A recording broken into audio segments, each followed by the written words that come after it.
Hi, it's Will from Pickup Media, and today I will be answering the question of how to use the reflector exactly. So let's get some jewelry and get started. We've got two rings and I'm going to place them on top of each other. They're both cubic zirconia rings to show you what the reflector will do to them.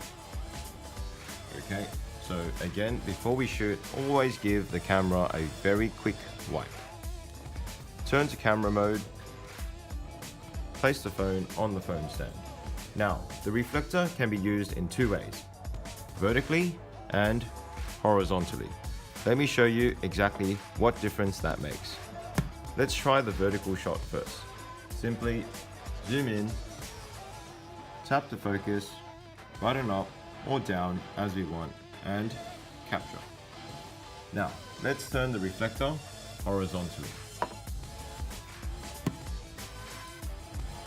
You will need to adjust the phone a little bit, tap to focus, button up or down as we want, and capture. Now, let's look at the results. This is the shot using a horizontal reflector. As you can see over here, we have a very straight line, and the facets over there are a little bit darker, and the facets over here, we have a bit darker areas at the bottom.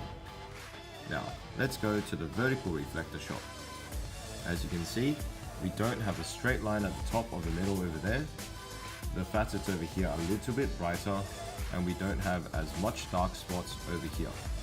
Either way, both images still have very beautiful facets, but sometimes when you're shooting a very big diamond or a 20-30 carat tourmaline, you might want to show some certain facets or not show some certain facets. In GemLightbox, all we have to do is simply change the direction of the reflector. As you can see here, just by moving the direction of the reflector, we get very different kind of facets showing. Thanks for watching. Leave a comment below if you have any questions for us.